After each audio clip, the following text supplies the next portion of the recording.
Oi, oi, oi, tudo bom, gente boa?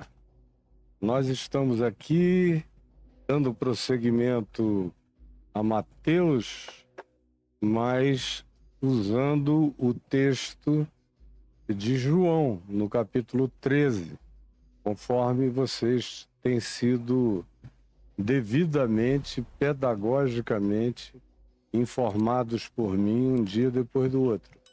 E hoje nós estamos prosseguindo.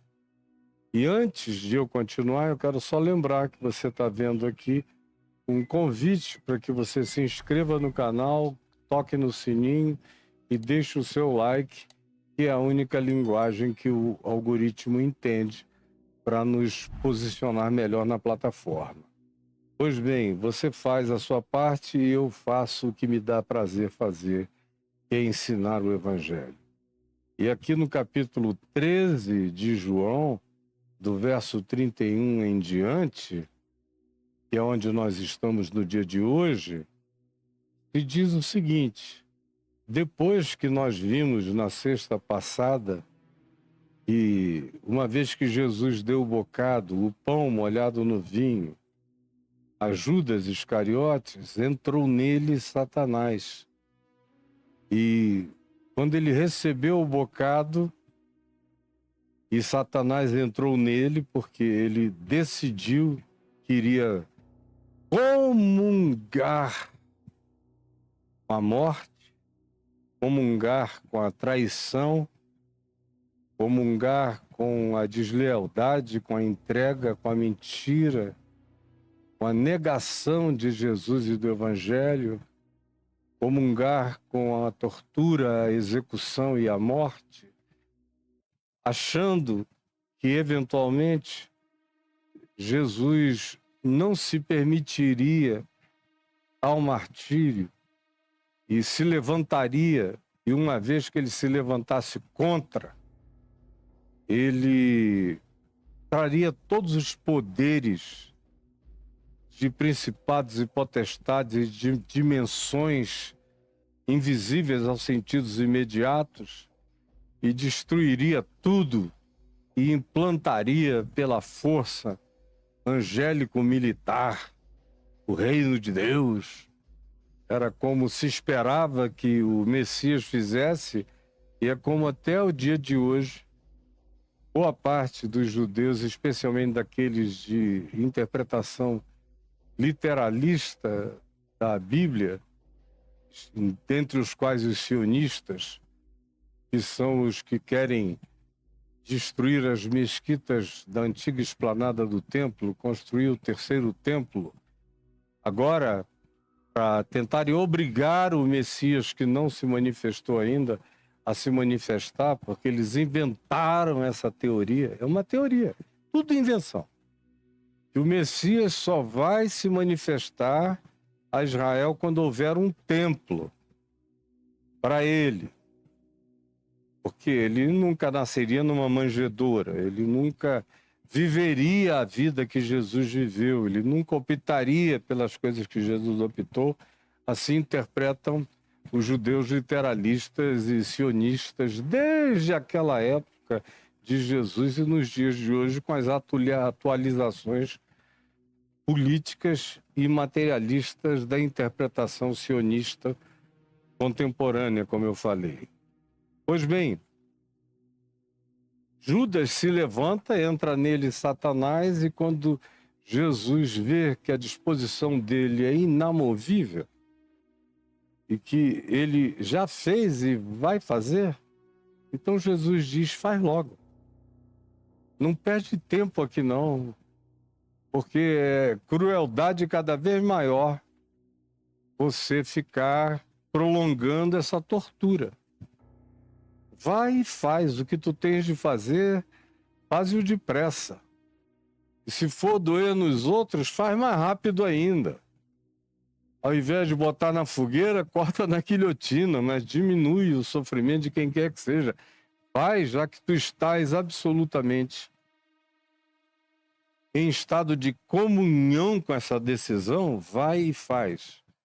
E o verso 31 de João 13 diz: quando ele saiu, ele é Judas. Disse Jesus aos que ficaram: agora foi glorificado o Filho do Homem, e Deus foi glorificado nele. Mas o que é forte aqui é a designação do agora, daquele momento, instante histórico, relacionado ao fato de que Jesus estava sendo entregue por um dos seus mais próximos, que comiam da sua mesa, e que fora aquele que cumprira o salmo, levantando contra ele o seu calcanhar, e foi entregá-lo. Quando ele sai, a porta fecha e Jesus diz: agora. Por que agora? Porque ele tinha dito, se a gente olhar aqui em João mesmo, no capítulo 12, no verso 23, quando os gregos pediram para serem apresentados a Jesus, porque tinha um recado para ele, aí procuraram a Filipe, que era de Betsaida da Galileia, dizendo: nós queremos conversar com Jesus. E Filipe então procurou a Pedro, a André, irmão de Pedro, e ambos, Filipe e André, foram falar com Jesus. Tem uns gregos aí que querem te dar um recado. E Jesus já sabia até qual era o recado, mas ouviu a informação. A tradição extremamente séria diz que o rei de Edessa, na Grécia, mandaram uma mensagem para Jesus dizendo: esse pessoal no meio do qual tu nasceste e vives é fanático, é um pessoal doido. Eles são os seres mais loucos da terra, religiosamente falando, segundo a gente conhece. O fanatismo deles, esse amor que eles confessam por Deus, é puro ódio. E a obediência deles a Deus é morte. Se tu ficares aí, eles vão te matar. E tu és a coisa mais preciosa da qual nós já ouvimos falar. Vem para cá, para Edessa, e aqui nós te garantimos vida longa, proteção, para tu distribuires esse teu ensino de maneira universal e planetária, e convenceres pessoas do mundo inteiro, porque tu foste te plantar no pior lugar possível, onde as pessoas, em tudo aquilo que não combine com as doutrinas letristas e meticulosas da perversidade, da piedade fanática e adoecida e assassino e homicida deles, todos aqueles que não concordam ou que eles não consideram harmonizados com o que eles ensinam, são objeto de perseguição ou morte. Disso a gente sabe, o mundo inteiro sabe. E aonde eles chegam, eles são assim, às vezes até na terra dos outros. Quanto mais num lugar onde eles se sintam em casa, eles pioram muito mais.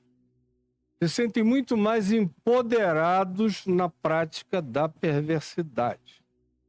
É o que dizem, portanto, a Jesus, e Jesus diz no verso 23 do capítulo 12: é chegada a hora de ser glorificado o Filho do Homem. Em verdade vos digo, que o grão de trigo caindo na terra não morrer, fica ele só. Mas se morrer, produz muito fruto. Quem ama a sua vida e vive só para se proteger e para cuidar de si mesmo, perderá essa vida. Ele vive para apenas dela cuidar. Mas aquele que aborrece e que não considera que a sua existência nesse mundo, nessa vida e nessa dimensão é o acontecimento primeiro e último da vida de um ser humano, esse que sabe de sua própria transcendência Esse é aquele que vai preservar a sua vida de fato, para a eternidade. E se alguém segue no meu caminho, então faça isso com amor. Se alguém me serve, o serviço a mim tem que ser pura manifestação de amor pelo próximo. Portanto, siga-me, obedecendo o meu caminho, que é uma manifestação de amor, do novo mandamento que eu dou, que é amai-vos uns aos outros. Vocês querem me servir? Andem no meu caminho. Onde eu estou, ali estará também todo aquele que diz que é meu servo, de acordo com minhas prioridades, minhas escolhas e minhas decisões e minhas pautas. E se alguém me servir, o meu Pai o honrará. E aqui no capítulo 13, no verso 31, quando Judas sai para entregá-lo, o texto diz que Jesus falou audivelmente para todos os que ali estavam com ele, àquela mesa, naquele cenáculo, dizendo agora. Antes, diante dos gregos, ele disse, é chegada a hora. Era ali. Uma semana antes, está chegando a hora, está aqui. Ele já havia tudo definido e pavimentado diante dele. Não tem nada que o tenha surpreendido. Ele vai como cordeiro mudo e se entrega aos seus executores. Conforme Isaías, no capítulo 53, 800 anos antes, já havia dito, predito e profetizado. Só que agora, quando Judas sai da sala, ele sabe que não é mais uma questão de nenhum intervalo. Não há mais interregno. Chegou a hora. É agora. Agora foi. Ele já usa o verbo no passado. Ele já entende que aquele ato de traição que Judas estava praticando, e que era também um ato de profunda desumanização, de prática do diabólico ao extremo, na fantasia da fraternidade e da mentira. Agora, está indo da mesa do amor, vai ao encontro do executor. Para ele, o que tinha que ser já era, já acontecera. Já estava tudo definido e se formado. Judas não retroagiria. Ele iria depressa executar aquilo que ele já tinha determinado no seu coração. Agora foi glorificado o Filho do Homem. O que antes eu disse que estava próximo, que estava chegando a hora, agora chegou. E Deus foi glorificado nele. Deus foi glorificado na traição de Judas? Não, foi glorificado no fato de que o Filho do Homem, de que Cristo em Jesus, de que Jesus, o Cristo,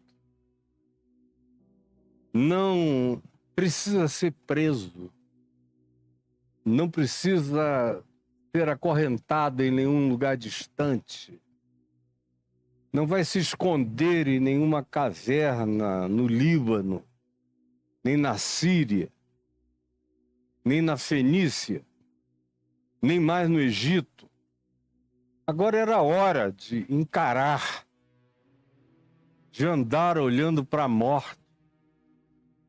Os executores têm medo da morte, da tortura, da execução, da mentira, do engano, do malogro, da narrativa perversa, da fake news que lançariam sobre ele e de toda objetização demoníaca que a religião faria dele, ele encara e vai por amor, porque Deus amou ao mundo de tal maneira que deu seu Filho unigênito, para que todo aquele que nele crê não pereça, mas tenha vida eterna. Agora foi glorificado o Filho do Homem, e Deus foi glorificado nele. E se Deus foi glorificado nele, também Deus o glorificará nele mesmo. O que parece ser derrota é minha glória. O que parece ser uma catástrofe é meu trono. O que parece ser o meu fracasso é o imprimato do selo da minha vitória, que começa vencendo o inimigo mais renitente que os humanos têm, que é a fobia da morte, que é o medo da morte, que é o pânico do morrer, que muda todo o caminho e a natureza humana de praticamente todos os indivíduos que têm a sua vida alterada e mudada contra eles próprios na tentativa de evitamento da morte ou na busca de usufruir a presente existência porque a morte seja certa. Então o indivíduo acha que usufruir o tempo presente é amalucar-se de todos os modos possíveis contra a sua própria vida e contra a vida de quem quer que seja o outro, porque a única maneira, já que a morte não pode ser vencida pelos humanos, de vencê-la é com a chamada capacidade de viver tudo. Aí o sujeito se entrega a todas as loucuras, mesmo aquelas que encurtam a sua existência e fazem as pessoas que mais o amam sofrerem muito. E ele não sabe que na latência dos seus atos, por trás, nas pulsões psicodinâmicas que colocam-no nesse caminho frequentemente de contrariedade do significado da vida, do amor, da sabedoria, da prudência, do bom senso, da racionalidade, da inteligência, o que está pulsando por trás daquilo é a fobia da morte, que desvia as pessoas do seu próprio caminho, por trás de grandes desvios no significado da existência.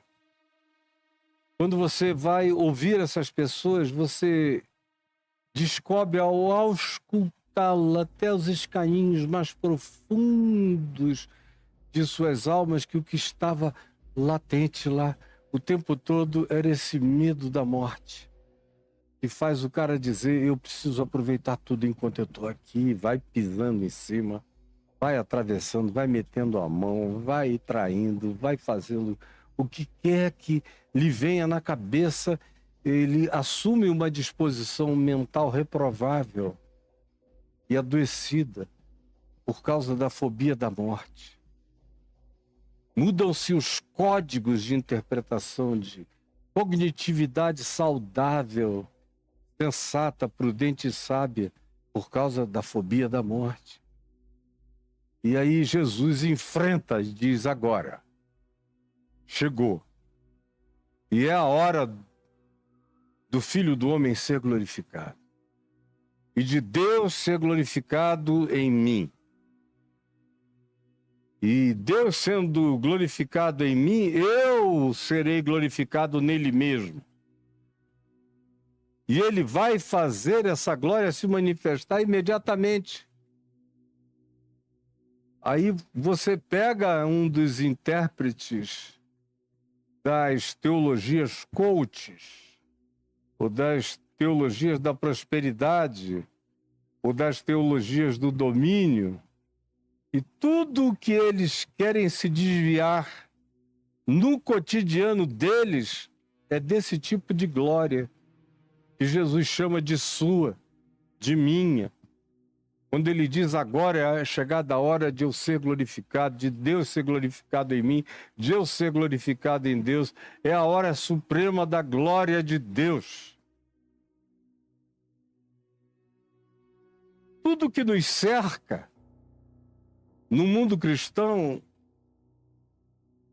seria em favor da suposta decisão de Judas, de tentar forçar o Messias a evitar o caminho da cruz. Tudo aquilo que faz você não andar no caminho da cruz, que é o meu chamado para seguir a Jesus, é segui-lo na direção de onde ele vai. Como ele disse aqui, aquele que me serve, siga-me. E onde eu estiver, ali estará ele também. E ele disse, tome a sua cruz e siga-me. Não existe glória de Deus sem um discipulado que siga Jesus, mesmo que seja e, sobretudo, seja no caminho do que quer que para nós signifique tomar a sua cruz e segui-lo. São caminhos diferentes, mas todos levam à mesma consciência de entrega, de altruísmo, de solidariedade, de escolha pelo bem, de entregar-se pelo bem, de dar-se em amor, de buscar aliviar, salvar, levar, absorver aquilo que a gente possa absorver, aquilo que a gente consiga esponjar, aquilo que a gente tenha o poder de desenvenenar na existência. Essa escolha de Jesus e essa tem que ser a escolha do discípulo dele também. Aí ele fala numa intimidade enorme, Judas sai e aí a linguagem dele começa a mudar. Ele vai ficando cada vez mais íntimo. Como em nenhum outro momento no Evangelho de João ou em qualquer outro evangelho, a gente o encontra chamando os discípulos de filhinhos. Isso muda para uma intimidade enorme. Filhinhos. E foi aí que João, que usa essa expressão na primeira epístola dele com muita regularidade, aprendeu. Ele aprende desse trato íntimo de Jesus, na maior intimidade existencial, no apocalipse da alma do Cristo, na presença dos seus discípulos. Filhinhos, ainda por um pouco estou convosco. Só um pouquinho. Agora é uma contagem de horas. Então buscar-me-eis. E o que eu disse aos judeus, aqui no capítulo 8, o que eu disse aos judeus, também agora vos digo a vós outros. Para onde eu vou, vós não podeis ir. Lembram que Jesus disse aos judeus, e os judeus disseram, qual é? Ele está pensando em se suicidar, revelando uma teologia presente na cabeça dos fariseus. E alguém se matar está separado para sempre de Deus. E ele diz, para onde eu vou, vós não podeis ir. Será que ele está querendo se matar? Só assim ele vai para um lugar que a gente não pode achar, nem encontrar, porque nós para lá não iremos. E Jesus não dá nenhuma resposta a eles. Deixa eles ficarem naquele engano deles próprios. Filhinhos, ainda por um pouco estou convosco, então buscar-me-eis depois disso.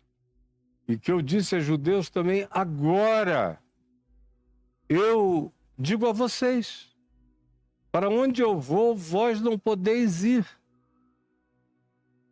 E eu quero falar sobre como vocês devem viver nesse interregno, depois desse agora, depois dessa história, depois desse tempo, depois desses 3 anos e meio juntos. O que eu estou começando a ensinar a vocês definitivamente como será viver sem a minha apresentação corpórea, física, visível, tátil, palpável, indicável, mensurável pela capacidade do enxergamento, da visibilização. Vocês vão ter que aprender a me seguir no invisível. Vão ter que aprender todo dia a levantar pela fé, a dar passos de fé, a interpretar pela fé, a dormir pela fé, a viver pela fé, a partir e passar desta dimensão para mim, pela fé.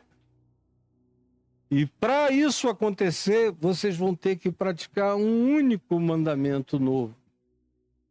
É um novo viver regenerado, que produz uma nova criatura, que produz uma nova mentalidade da mente de Cristo, que produz uma nova esperança, que produz uma nova alegria que ninguém pode tirar, que nos encharca de um novo poder do Espírito Santo, o poder da ressurreição em nós.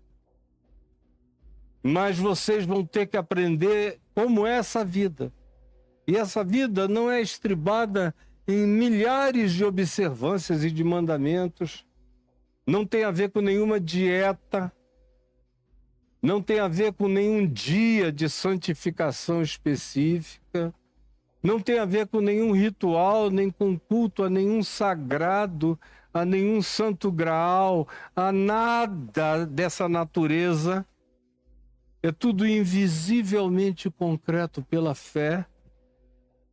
E o mandamento que eu dou a vocês não se manifesta como uma exterioridade da qual vocês possam tomar posse para apresentar a outros. Ele só se manifesta como exemplo. Toda a ênfase de Jesus é no exemplo. Compreendeis o que eu vos fiz? Eu vos fiz para vos dar o exemplo. E o exemplo que ele disse que nos dera e nos dava, só é exemplo segundo ele próprio, se for de acordo com esse novo mandamento, sobre o qual ele fala no verso 34. Novo mandamento eu vos dou, que vos ameis uns aos outros. Que vos ameis uns aos outros. Vocês, a quem eu chamei para andarem comigo, se vocês são meus, e se vocês me obedecem, e se o Evangelho é que pauta a vida de vocês, se existe um carnegão de compromisso na vida de vocês em relação ao Evangelho, que eu encarno e que eu transfiro para vocês, para a obediência em fé no mundo, na existência, se vocês viverem esse mandamento, vocês vão manifestar isso. Todo mundo vai perceber pela prática, pelo exemplo de perdão, de busca de harmonia, de discernimento e escolha do que é bom e bem na existência, de fidelidade, de bondade, de generosidade longânima, de autocontrole. Esse amor é feito disso. Não é palavra. Como diz o apóstolo João na primeira epístola dele, filhinhos, não ameis de palavras, nem de blá, blá, blá, nem de eu te amo, irmão, eu amo a sua vida. É uma expressão que eu particularmente abomino. Quando o cara não te ama, mas ele quer dar uma de cristãozão, piedoso, ele geralmente usa essa expressão: ô pastor, eu amo a sua vida. Esse é um chavão que eu já ouvi tantas trilhões de vezes que para mim ele significa o oposto. Até mesmo o eu te amo, pastor, que é muito mais convincente, especialmente quando uma pessoa te olha bem nos olhos e te pega firme, e você olha na face e vê que o coração dela está pulsando na sua face, aí esse eu te amo te convence. Mas na maioria das vezes, até esse eu te amo é uma formalidade de piedade relacional que não diz quase nada, porque não é seguido de continuidade, de exemplo, de demonstração, de prática, de atos de amor constantes, contínuos, recorrentes, crônicos, ininterruptos, de acordo com a necessidade e a possibilidade. Esse é o novo mandamento, e que ele conclui aplicando, exemplificando, dizendo assim como eu vos amei.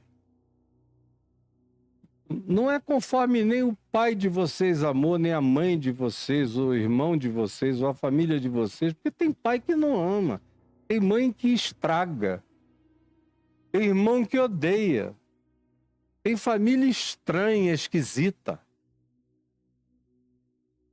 antagônica, invejosa. Não, é amai-vos uns aos outros como eu vos amei. Eu sou o exemplo. Eu sou a chave hermenêutica, eu sou o exemplo hermenêutico, eu sou a concreção hermenêutica, eu sou a encarnação hermenêutica. É de mim que vocês têm que aprender tudo sobre a vida. Como eu vos amei. É assim que eu espero que também vos ameis uns aos outros. Que também como eu. A referência é Cristo. Tem nada a ver com o que o teu pastor ensina, com o que o falso apóstolo te diz, nem com o que as autoridades religiosas promovem na mentira das suas hipocrisias fraternais, sem acompanhamento de nenhum tipo de compromisso de fidelidade amorosa e sincera e verdadeira e pronta e honesta até o fim. Não, é como ele amou. E ele, aqui no capítulo 13, verso 1, está dito sobre esse amor, ele sabendo que viera de Deus e passava de volta a Deus, ao Pai, tendo amado os seus que estavam no mundo, amou-os até o fim. É até o fim, que também vos ameis uns aos outros. Tem prazo de validade. Esse compromisso é para sempre. Jesus não nos ensina a desamar ninguém. Eu tenho o direito de desgostar, como eu tenho ensinado tantas inúmeras vezes que amar, de acordo com Jesus, não é gostar. Porque ninguém gosta de quem espanca, esbofeteia, chicoteia, esmurra, machuca. É para não gostar, só um doente gosta de ser torturado. Uma pessoa que cultua o automartírio está precisando de tratamento psicológico seríssimo. O mínimo de amor próprio nos instila um estado de saúde mental que faz com que a gente goste de ser gostado e goste de gostar. E goste daqueles que gostam da gente. E não goste daquilo que é apenas dor, maus tratos, humilhação, perversidade, agressão, submetidos ou impostos sobre a sua vida. Jesus disse que você não precisa gostar disso. Ele não gostava disso, por isso é que ele não fica procurando fariseus. Ele não adora uma casa de saduceus, onde ninguém crê em nada. Ele procura ficar entre amigos que gostem dele. Ele come com os que o convidam com prazer. Ele prefere o aconchego ao estapeamento. E quando as pessoas se ajuntam para atraí-lo, ele sai. Para enganá-lo, ele vai embora. Para tramar contra a vida dele, ele se retira até que chegue o dia e a hora. Chega esse momento chamado por ele de agora. Antes disso, ele sai. Aí, frequentemente, ele é visto na casa de publicanos, pecadores, meretrizes, cobradores de impostos, pessoas desprezíveis e marginalizadas. Lá está ele, bem tratado, sorrindo, rindo, achando engraçado, compartilhando a vida, a cura, o milagre, o amor, a misericórdia, o perdão. É isso que ele espera de mim.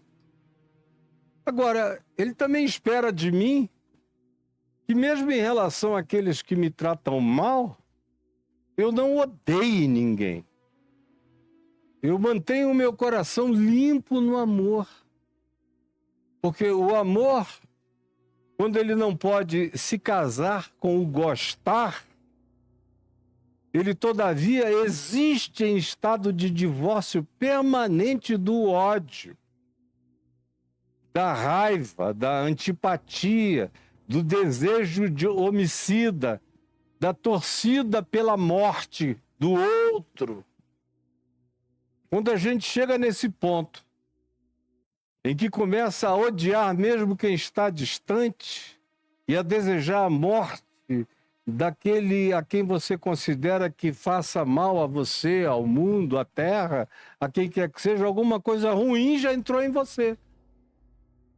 Porque quando esse amor está no coração do discípulo, enquanto ele não goste daqueles que o tratem mal, às vezes ele até estranhamente diz, coitado, coitada, me trata tão mal assim porque não me vê, não me enxerga, não me compreende, não me percebe. Mas eu o conheço, eu a conheço, eu sei. Isso tudo é fruto da ignorância.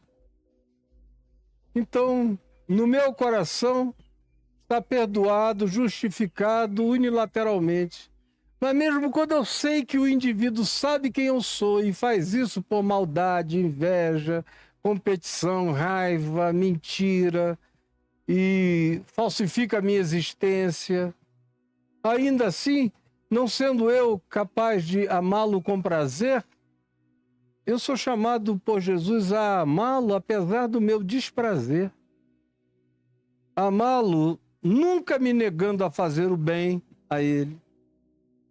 Nunca me negando a ajudá-lo se ele precisar. Nunca desejando nenhum mal para ele. Sempre mantendo no coração a oração na expectativa de que haja um dia, quem sabe, uma transformação para o coração dessa pessoa. Isso nas condições mais adversas do encontro humano. E aqui ele está falando de discípulos com discípulos, aonde é menos concebível ainda que as pessoas se queiram mal. Agora, discípulo tem que ser discípulo. Discípulo não é um crente, frequenta uma congregação, uma igreja, foi batizado e dá o dízimo, por isso ele é discípulo de Jesus. Não, discípulo é quem obedece.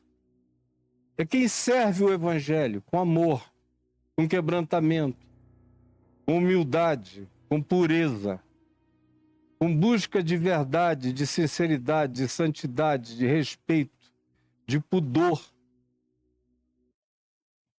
para com o próximo em toda a reverência possível.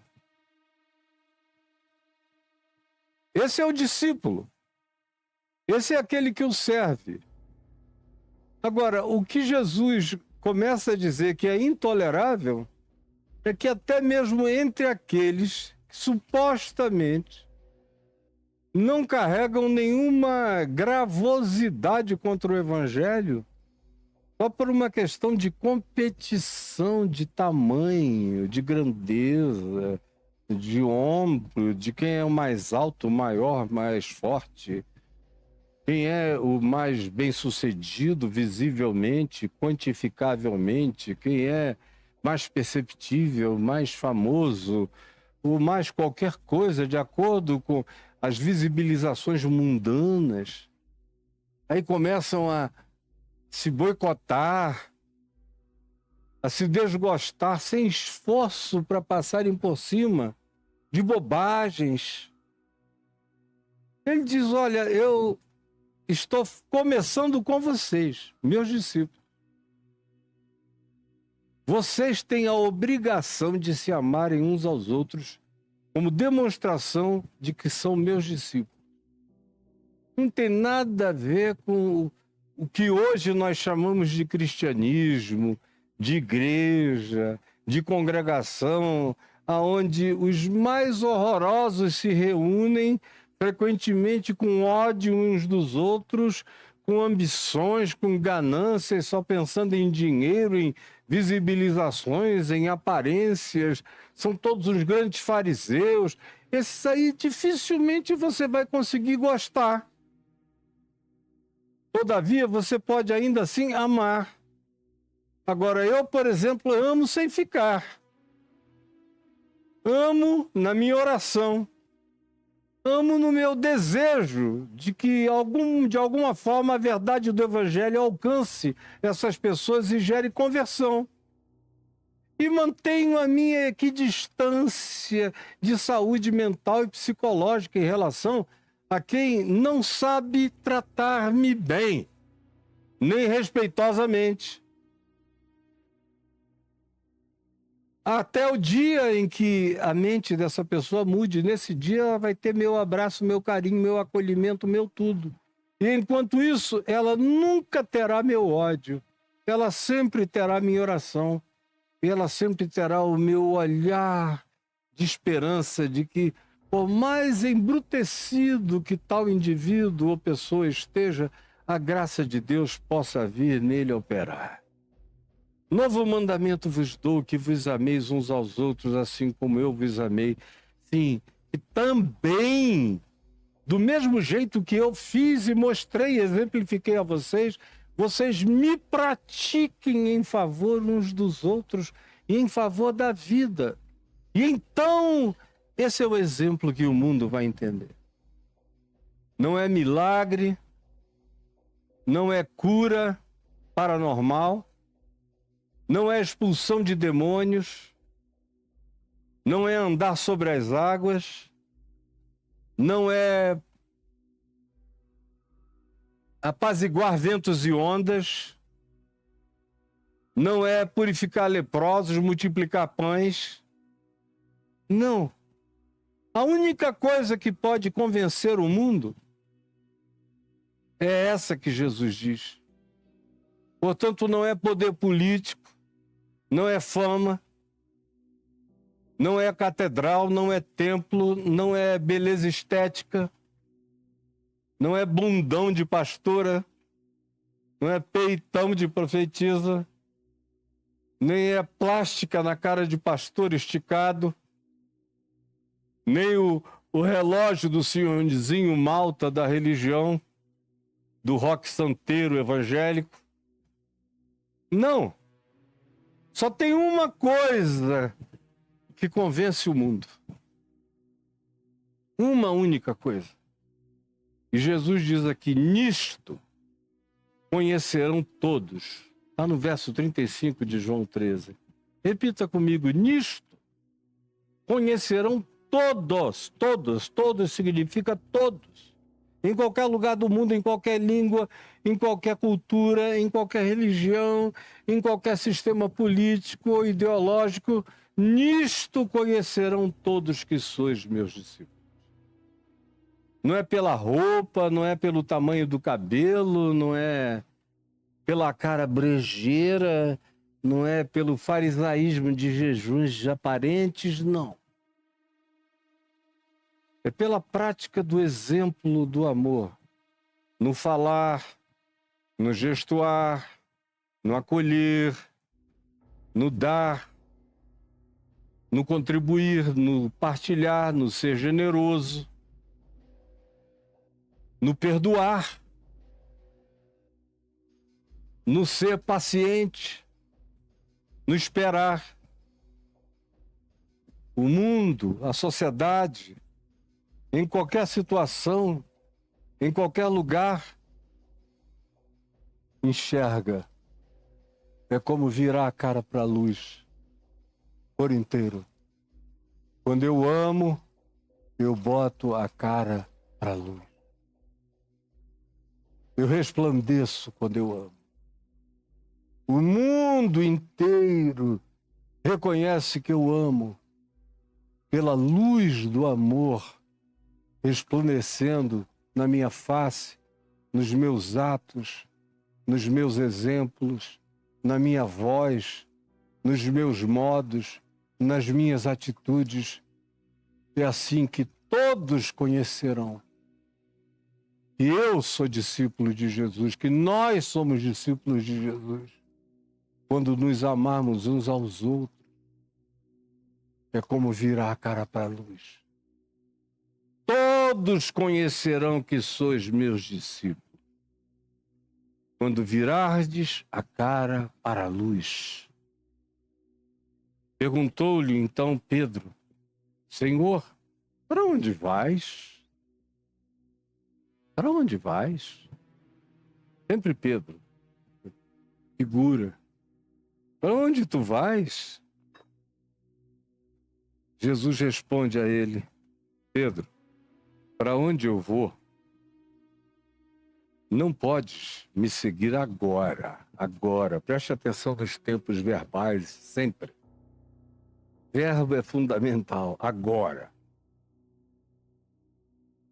Hoje, agora, não. Mais tarde. Quanto tempo dura esse mais tarde?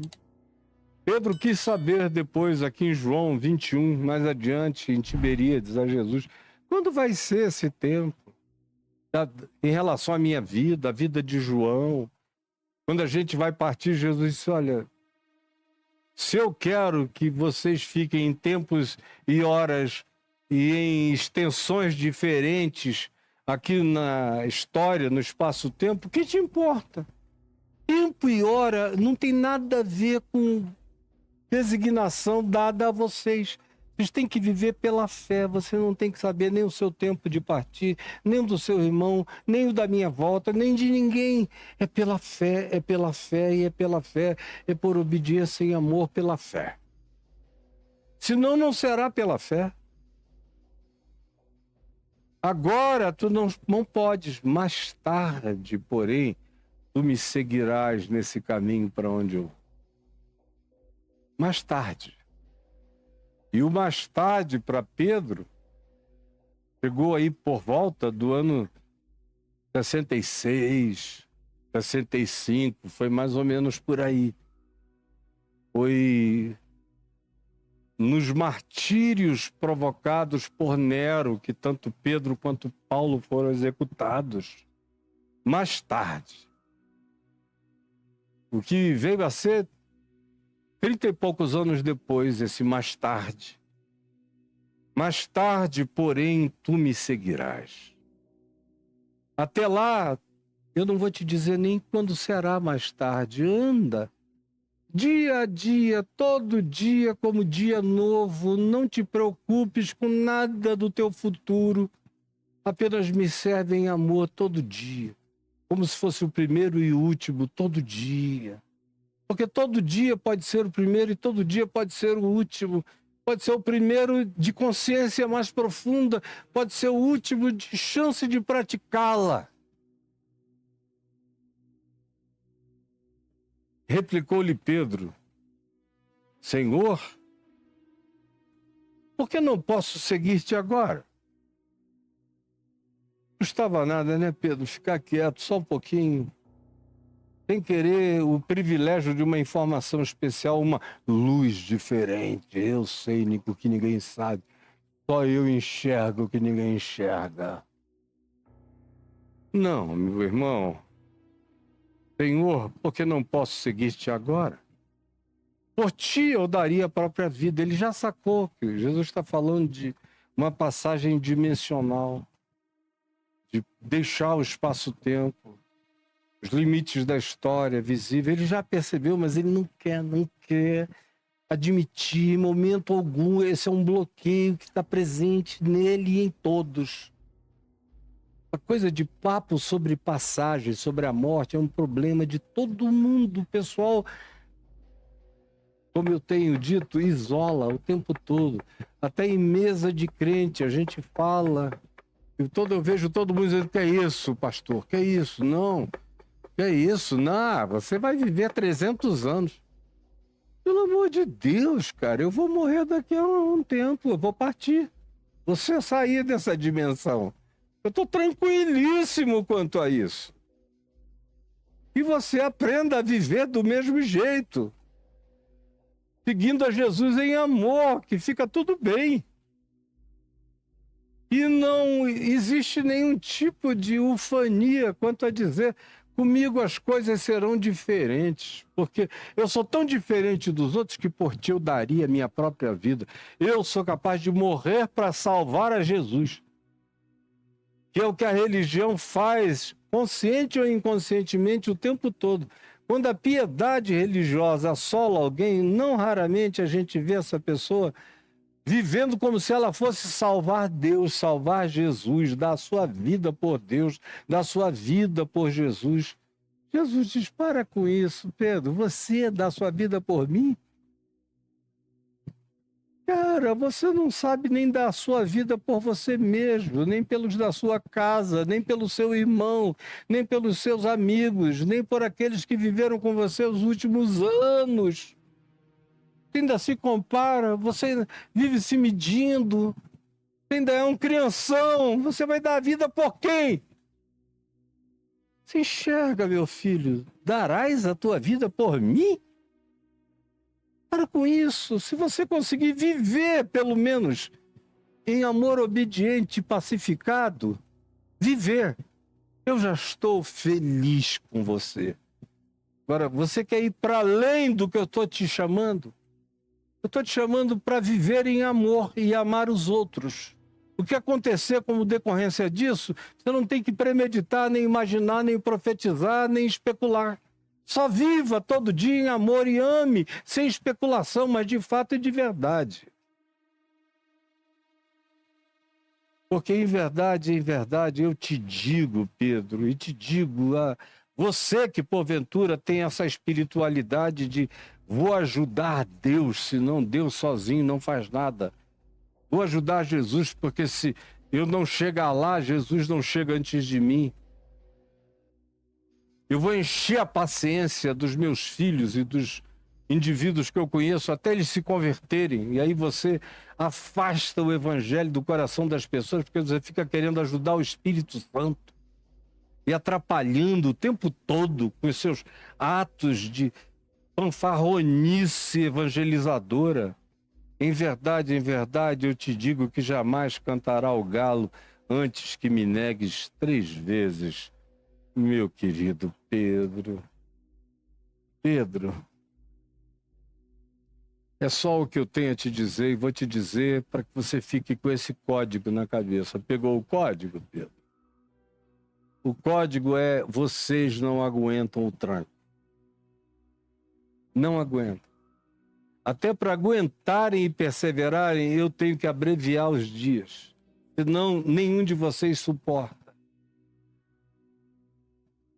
A minha intervenção é para encurtar o processo.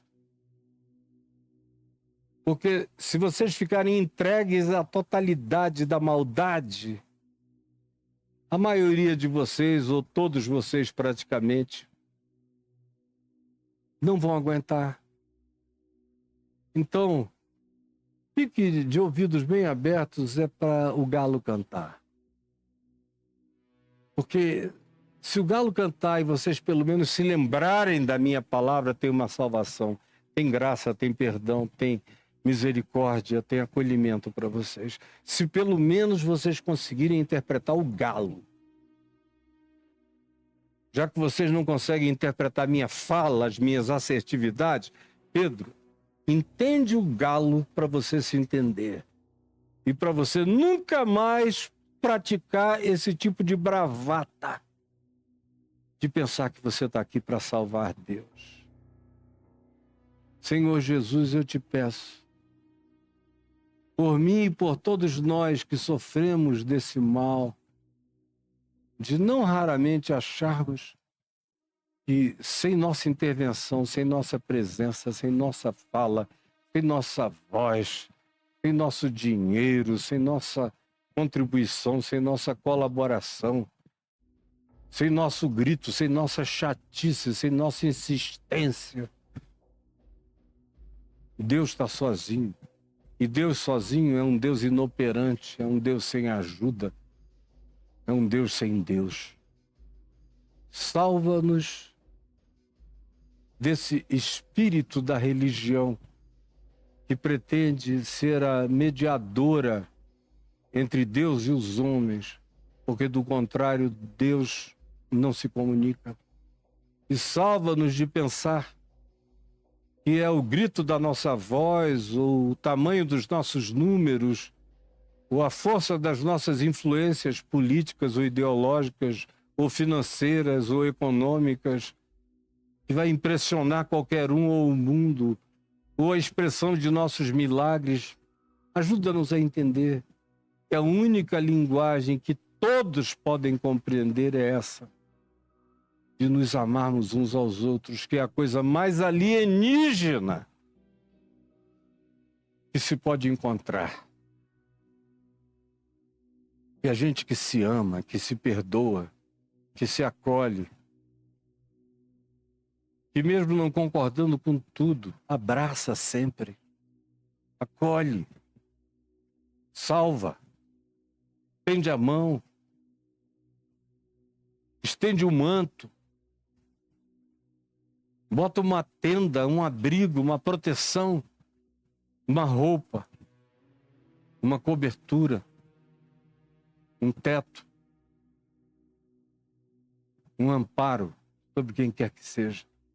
Que careça, que precisa, que estenda a mão e que olhe com necessidade. Ajuda-nos a não nos escondermos e a não matarmos o sinal do discípulo. Segundo tu mesmo, Jesus, que é o amor. Esse é o sinal, essa é a marca. Não de Caim, é a marca do Cordeiro, é a marca do Filho do Homem. É o amor de Deus em mim. Manifesto nas ações da minha vida. É o que eu te imploro que aconteça, que a gente entenda, que a gente não discuta contigo e que a gente busque encarnar. Todos os dias da nossa vida. Em nome de Jesus. Amém e amém. E que Deus nos abençoe. Hoje, no dia de hoje, eu estou apenas pedindo que você preste atenção nos Pixies que já passaram por aqui. Um é um CPF, e aí esse é pessoal, o outro é um CNPJ, esse é para o meu ministério. Mas eu quero dar ênfase mesmo hoje no fato de que você pode continuar crescendo, indo até aos meus cursos. Como? É caiofabio.com.br/cursos. Enter. Aí aparece aí os meus cursos, atrás de cada banner tem um vídeo meu explicando, e tem um curso que eu estou oferecendo atualmente, novinho em folha, que é O Poder dos Salmos. E aí no mesmo lugar, caiofabio.com.br/cursos. É um curso que pega os salmos que são divididos em 18 minutos. Cada fala, não é cada salmo. Às vezes um salmo é dividido em 10, em 12, em 7, em 8. E seus contextos são explicados. A história por trás dele. E o aplicativo hoje. Tendo Jesus como chave hermenêutica. Tendo Jesus como chave interpretativa. Tudo que eu faço é a partir de Jesus, é tendo esse prisma, Sem Ele, eu não estou aqui para enxergar nada, para dizer nada, para sugerir nada, para falar nada. Eu sou um sniper dessa graça de Deus e a minha mira é essa única, pela qual eu vejo tudo nítido mesmo que esteja longe. Fica tudo claro quando você olha a partir de Jesus. Pegue o poder dos salmos e cada um desses cursos para você. Eu vou ficar por aqui hoje, volto com você amanhã, com a graça de Deus, em nome de Jesus. Um beijo em nome de Jesus. Amém, amém e amém.